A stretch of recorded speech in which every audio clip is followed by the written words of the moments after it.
Welcome into A to Z Sports Prime Time on this Sunday, November the 23rd. Coming off another Titans game here on this Sunday evening, and what one could argue is Cam Ward's best performance. We can have that conversation if you think it was, if you think it wasn't.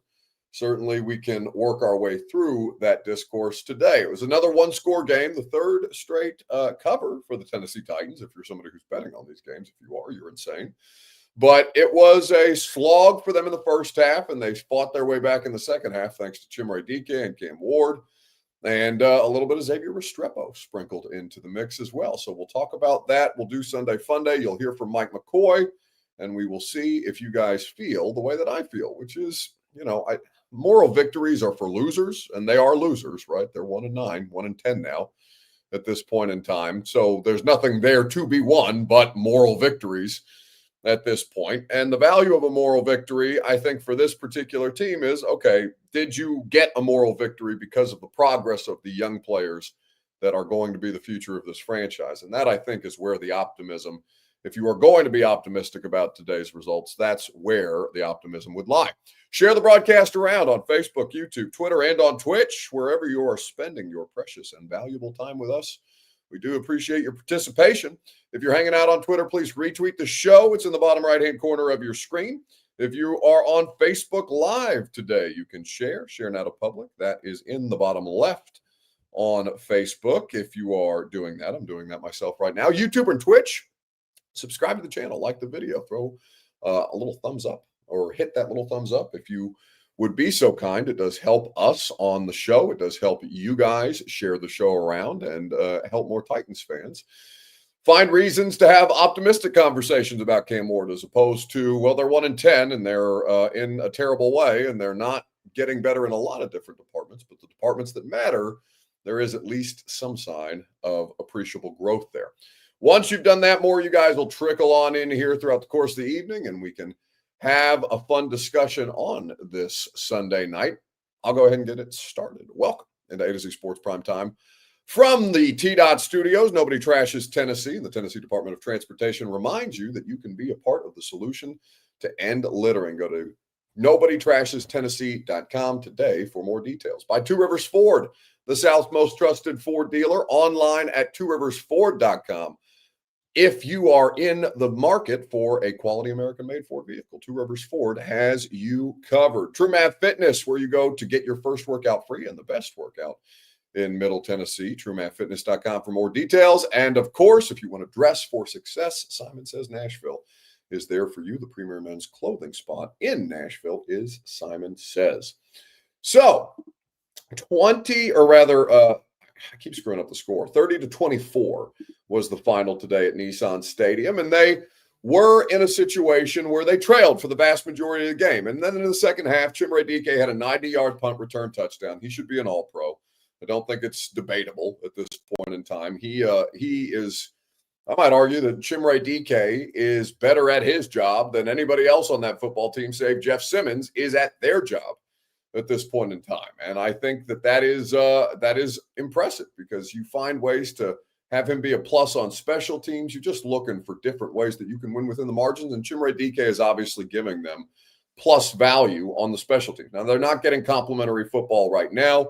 The offense was a struggle in the first half. The defense did not have good moments today. It was probably one of their worst performances in this particular situation. And Cam Ward tried to battle back and did battle back in a couple of different instances. But just like so many other Titans results, it's a too little, too late type of circumstance. The question that I'm going to ask you guys tonight in the comment section is this: how would you assess Cam Ward's performance against Seattle today? Understanding the defense that he was playing, understand the skill players that he has or doesn't have, understanding that the defense was not up to snuff by any stretch of the imagination, and that they did get help on offense, or rather on special teams, to make the score look a bit better than it actually was for this football team. It was a season high in scoring. 24 points is the most that they have put up at any point this season. Arizona was the previous high with 22. Their average before today was 14.3, so obviously they exceeded that. by a measure of nearly 10 points. And there are things, again, moral victories are for losers, and the Titans are losers right now. But there are things to look at and say, okay, we are at least taking steps in the right direction. They are playing in one-score games on a regular basis at this point in time. They are at least growing in some form or fashion. That much we can actually say of the Titans. So you guys can get in the comment section with your evaluation. I'll remind you that your Two Rivers Ford take, made possible by the South's most trusted Ford dealer, Two Rivers Ford. They are there for you. They've been there for you for over 4 decades, and they will continue to do so with honesty and integrity. Go to Two Rivers Ford in Mount Juliet or online at tworiversford.com for more information. So, how would you assess Cam Ward's performance today at Nissan Stadium? Lisa says, damn good. So, if you're looking at the counting stats, Cam Ward was 28 of 42, 256, 1 touchdown through the air to Chimere DK, a rating of 91.0. He did not have a turnover in today's game, which is, again, a step in the right direction. Next Gen Stats doesn't have his time to throw out yet, but we'll have that for you tomorrow on the radio show. And the biggest development in the last couple of weeks, basically since they came back from the bye, is that Cam Ward is using his legs to find ways to extend drives. That's a huge component of this. Cam Ward, with 37 rushing yards today and 33 rushing yards last week, has more rushing yards in the last 2 games than he did in the previous 9. That is something that has to be noted here as to why they are more sustainable on offense and why they are playing in closer games. Is it going to be enough? No, because for the last 2 weeks, he has been the leading rusher for this football team. That's not acceptable. 37 yards for Cam Ward, an average of 6.2, and he did have a rushing score. It was awkward, him getting into the end zone, but, he flipped in there and got it done, and that's all that counts at the end of the day. Tajay Spears was 3 of 4, so an average of 1.3. Chestnut, an average of 1.5, 2 attempts for 3 yards. Tony Pollard, more efficient than those two, but not by much, still averaging less than 2 yards per carry, 11 rushes for 20 yards for Tony Pollard. Cam Ward has been the leading rusher for this football team the past 2 weeks, which is, of course, not sustainable. So, for all the things that you see so far this season, understanding what Cam Ward is getting and not getting in certain areas, pretty clean game by the offensive line. No sacks, if I'm not mistaken. That's not true. Cam Ward definitely got sacked. Let's see. Defensively, how many sacks did the Seahawks have? The Seahawks had 1, 2, 3, 4 sacks of Cam Ward in this game, but they weren't Cam Ward taking sacks. These maybe one of the 4 that you could pick out. Pat O'Connell, the practice squad linebacker, had one. Byron Murphy had one. You had Leonard Williams, and then whoever D. Hall is, 58. I don't have D. Hall's first name in front of me, but 4 sacks against the Titans today. But I didn't think that Cam Ward took any gratuitous sacks. I just think a lot of times Seattle's pass rush got home, he got crunched, and there's really not too much he could do in that situation. Be curious to see his time to throw because he was extending plays today, and also the Xavier Restrepo thing did help him on at least 2 examples of those off-schedule plays. He did complete a 3rd pass to Xavier Restrepo that was negated for a hold against, I want to say it was Zeitler, maybe? I don't remember who had the hold. It was either Skoronski or Zeitler, one of the 70s that are out there on the offensive line. Also, Corey Levin played center for a good portion of the 4th quarter in this game. Lloyd Cushenberry is dealing with a foot injury, which, of course, is a situation to keep an eye on. So, as you see this, they led a scoring drive. They had to settle for a field goal. They petered out in the red zone and took a couple of negative plays that set them back in their initial drive. But it was arguably as effective and efficient an opening drive as we've seen from the Titans. Again, the bar is super low. And then they get down by a significant margin for the majority of the game. They battle back in the second half, and Chimere DK helps ignite that at the start of the 3rd quarter with that 90-yard return. The offense finds ways to make a couple of plays. Cam Ward runs for a touchdown and then ultimately has a passing touchdown to Chimere DK. They go for it on a 4th and 21. They don't get it. That's basically the ball game, turnover on downs, and Seattle bleeds the clock from there. But as you look at Cam Ward's performance, based on the counting stats and some of the other things that you saw today, how would you evaluate Cam Ward's performance? You'll hear from Mike McCoy here in just a second, right after I remind you that the Primetime program is made possible by the wonderful people at Nobody Trashes Tennessee. Be a part of the solution to end littering. TDOT. The Tennessee Department of Transportation has had this mission for several years now. It is one that I'm very proud to be a part of. You can be too. Go to nobodytrashestennessee.com, find out how you can be more involved with some of their volunteer opportunities or how you can create your own opportunities in your neighborhood. Nobodytrashestennessee.com, courtesy of the Tennessee Department of Transportation. All right, Mike McCoy and his evaluation of Cam Ward after the game today. Cam played today. That was, you see the competitor, the ability to make plays. I mean, you guys have asked, since day one about him making plays with his feet and the way he moved in the pocket at certain times during the game and just competed his tail off. And some of the plays that he made, the wow plays, the scrambles, I'm sitting there, saying one thing, and next thing you know, here's a big play that he makes. But just, it's taken that next step, and that's what he's done. And we've been saying it from day one, the way he competes, the way he works every day. When we first came in, in the off-season program, the early mornings, staying late, things like that, it's starting to pay off. And we've said it all along, as a young quarterback in this league, it takes some time, and it's great to see the improvements that he's making week in and week out. And there's the ups and downs. We're going to turn the film on tomorrow and look at some things. We'll clean it up and say, hey, you got to do these things better. But just the command of the offense and some checks that he made during the game, I really like the way he played today.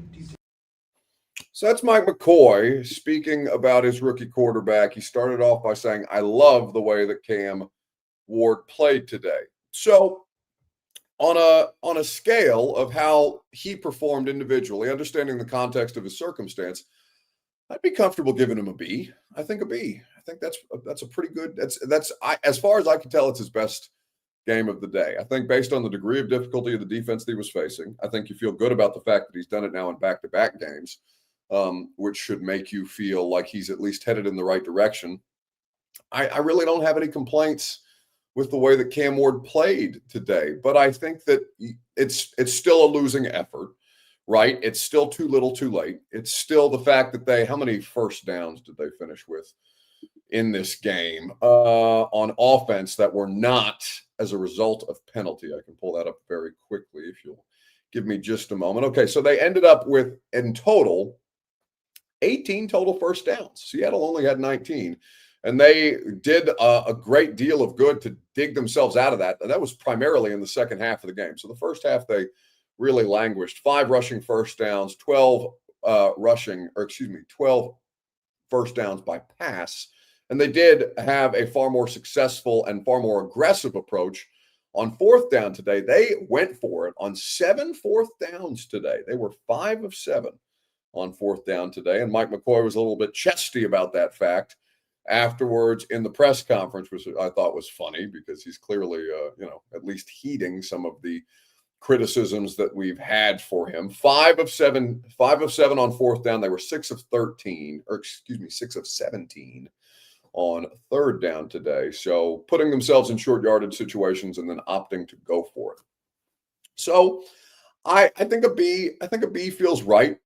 No real complaints about the performance. They still lost, and he wasn't good enough to win the game, but he was good enough to show growth and show progress and to keep a defense that is genuinely excellent. 2 defenses now in back-to-back weeks that are genuinely excellent, did a good job to mitigate some of the stuff that they were trying to do to him and doing it with a lesser cast. Right? Mina Kimes texted me today, and let me pull it up just so I can, because obviously Mina's a Seahawks fan, if you're somebody who follows the NFL. She sent me a tweet that she put out at about 2:30 in the afternoon. Cam Ward's put up a better performance versus the Seahawks defense than a lot of veteran quarterbacks this year, to which I responded, too bad that they are genuinely wretched around him, and I don't want to neg too much, but he's not being asked to do too much. She combated that with, but this Seattle defense made Stafford look like J.J. McCarthy last week. So that's fair. Listen, he's trying to battle his way through. I think we're tougher on him locally than most people are. That's because we see every week and every game and every snap and every practice and all the flaws that he's got, and he's got flaws, right? But there are things there that are showing signs of improvement. are about all you can ask from their rookie quarterback. So, yeah, no real complaints today. I think in a losing effort, a B is about as high a grade as I can give him, especially a game where they trailed for so much and had a really difficult time on offense in the first half, putting anything meaningful together. We're going to get into the Xavier Restrepo part of this as well, because that was also a development that you all seem to be excited about and enjoy today. The question that I will ask you is this: what were your first impressions of Xavier Restrepo? In the comment section, if you would like to participate, Facebook, YouTube, Twitter, and Twitch. You'll hear from, again, Mike McCoy. I did talk to Xavier Restrepo and Cam Ward about Xavier Restrepo, but the McCoy quotes I thought were better than the two players. So those are the ones that we will use right after I remind you that TrueMath Fitness is where you can get your body ready to go for the we're not that far away from spring break. It is now the time to put yourself in a position to succeed, especially with the holidays right around the corner. You want to be smart with the way that you are treating your body. It's completely fine to indulge, of course, at the holiday season. Thanksgiving, when is Thanksgiving? When the hell is Thanksgiving? That's got to be soon, right? Is it next week? I have no idea. Either way, Thanksgiving holiday, tough on the waistline, even though it is delightful with many, many great foods and many opportunities to indulge, whether it be in booze, food, or otherwise. TrueMath Fitness is there to help you manage that situation and to put you in position to succeed. Your first workout is even free. So post-Turkey Day, if you want to get that routine started, TrueMathFitness.com for more details. People are telling me that it is this week. Okay, very good. Thanksgiving is this week. I assume that the Titans will have practice. So I need to figure out what I'm going to do for Thanksgiving at this point. Anyway, as you talk about the Xavier Restrepo circumstance, what was your first impression of Xavier Restrepo? Lane on Facebook Live says expected. The plays were sort of surprising. So I guess, what does that mean? Like the plays that he made or didn't made? Are you talking specifically about the play calls? Are you talking about the volume that he got? He played 18 offensive snaps today. He was targeted 6 times and he caught 2. That seems less impactful than it felt like he actually was, but there is a genuine chemistry between those two players, and that was clear today. I think that he's earned more opportunities to get out there on offense. We'll see if the coaching staff grants him that. But I do think that it's clear that on offense, he's a superior option to Mason Kinsey, even if Mason Kinsey gives you more value added on special teams, which does matter. Greg Baxter said Restrepo had a decent first showing. He dropped a touchdown. That wasn't a great ball by Cam Ward. If I wanted to nitpick that specific play, I thought that Cam could have helped him out a little bit more. Xavier Restrepo is also undersized, so no surprise that he didn't make that contested catch in the end zone. He had another catch. He had a third catch that was wiped off, as I mentioned, due to holding. And then he should have had a targeting call go in his favor that would have at least given them a fresh set of downs.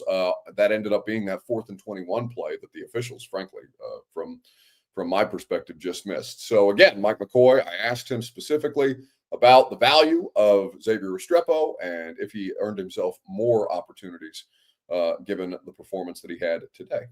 The way Cam played today, that was, you see the competitor, the ability to make plays. I mean, you guys have asked, since day one about him making plays with his feet and the way he moved in the pocket at certain times during the game and just competed his tail off. And some of the plays that he made, the wow plays, the scrambles, as I'm sitting there, saying one thing, and next thing you know, here's a big play that he makes. But just, it's taken that next step, and that's what he's done. And we've been saying it from day one, the way he competes, the way he works every day. When we first came in, in the off-season program, the early mornings, staying late, things like that, it's starting to pay off. And we've said it all along, as a young quarterback in this league, it takes some time, and it's great to see the improvements that he's making week in and week out. And there's the ups and downs. There's definitely, we're going to turn the film on tomorrow and look at some things. We'll clean it up and say, hey, you got to do these things better. But just the command of the offense and some checks that he made during the game, I really like the way he played today. Okay, so that was a different angle of the Mike McCoy answer on Cam Ward. Robert, I texted him. He is not visible to me right now, but I did not see the Restrepo clip that I was looking for. Anyway, it's a long answer from Mike McCoy on Xavier Restrepo and the mind meld that the two of them had. I guess I could just read you the quote In the absence of that, I think Robert might be making dinner, and that's okay. We will allow him the opportunity to do that, and I will pull up Mike McCoy's transcript so I can read it for you. All right, so on Restrepo in his first opportunity, there's some plays there. I asked Cam last night what the over-under was. I shouldn't say that. He was joking about gambling and how many scandals there are right now in the middle of all that. But I said, how many balls is he going to catch? He made his comment. I'm like, okay, wish every receiver caught that many. But I'll watch the tape and really look at it and see. I know there was a couple of ad libs in there. Then I asked him about the value of Xavier Restrepo and Cam Ward, given that they have ad lib history together. And he said they probably have something in their helmets communicating with each other, talking back and forth. I think it's just Cam has probably thrown more balls to him than anybody else. So I think that there's if you looked at the sideline a couple of times, I looked back there one time and it was like Strep was there, like right in his ear, sitting on the corner of the bench and just talking to him. I'm like, okay, this is interesting. But that's the relationship they have. They've had a lot of success playing together. I think it's just great to see them playing at this level together. Just pleased with the two of them and the way that they work. Really what you love about them two is the love for the game. Strep really loves the game of football. You guys deal with him all the time, talking about us media. But just the way that he approaches it, he's unselfish, and he was told what he needed to do to continue his development in the kicking game and things like that. Once we told him that, he was in there, living in there, trying to figure out a way because he has a burning desire to get out there like he did today. So that is Mike McCoy on Xavier Restrepo earlier this afternoon. So on the whole, I thought, solid. I think that he should be out there more. I think he's a better receiving option than Mason Kinsey is.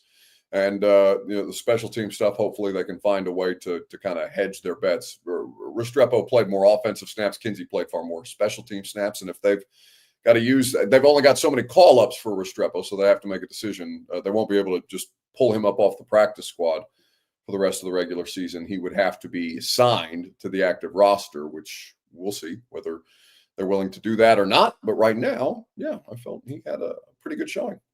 Wrap things up with a little bit of Sunday Fun Day before we get you back in time for Sunday Night Football. We appreciate you guys spending some time with us. Make sure you like the video if you're just now popping in on the live stream. The question that I'll ask you is this: what's the best thing that you saw this Sunday, whether it be in football? We've got college basketball going on. We got the NBA. For some reason, my TV is on the Big Ten. Oh, I'm sure I was watching Indiana because I'm on Big Ten volleyball right now, which is obviously not something that not with all due respect to Big Ten volleyball, I'm not really interested in watching that right now. So let me flip back over to the NFL games as they wrap up there. But what was the best thing that you saw this weekend? Little Sunday Fun Day action. I've got a good one for you. Speaking of good things that I have for you, Simon Says they have 40% off for you right now when you go visit them at their Wedgwood, Houston location. SimonSaysNashville.com, the premier men's clothing spot in Nashville, Tennessee, is Simon Says. Okay, Sunday Fun Day. Anytime Jameis Winston starts, there's going to be some kind of video highlight. There was indeed today. This is Jameis Winston's pregame speech before the Giants faced the Lions. Get it! Hey, yo, check this out. Check this out. Hey, we outside, but we inside. Come on. We outside, but we inside. Come on. I want everybody to go outside of their boundaries and do whatever it takes to pull a win. Come on, huh? We gotta be desperate for greatness. Yeah. Desperate for greatness. Come on. How bad do we want it? Let's find out. Here we go. Let's go, man. Let's get it. Family on three. 1, 2, 3. Family. Outside, but we're inside. Jameis Winston making it happen. I hope to God they sign him as the backup quarterback here. That would be one of the more delightful situations that we could possibly have. Now for Jameis, today I saw he was leading at some point in Detroit. They were not able to pull off the win. The Giants fell 27-34 in Detroit in overtime, at least. But Jameis is playing decent football. He'll throw an interception, which is unsurprising. Certainly wasn't the most impressive overtime performance. The Chiefs roaring back against the Colts after trailing for the vast majority of that game was very well done. But Jameis Winston, is a good enough player that I think he would make a lot of sense. I think Robert and I were talking about this before the show started. I think a fair amount of teams are going to be interested in Jameis Winston's services moving forward. And I think that the Titans should make him a decent offer, given that they have resources to do it next year, to be that backup quarterback for Cam. That is going to do it for us tonight. We appreciate your participation as always. Thank you for doing so. If you are hanging out tomorrow with us on the radio show, Ben Jones will be there. Brett Kern will be there. We'll look forward to their analysis of the rookie quarterback and the progress that he's making, and Xavier Restrepo and the defense and all the different things that we saw today. Hang out with us from 10 to 1 on 104.5 The Zone. And if not, have a great rest of your weekend that remains. Go home! Go home!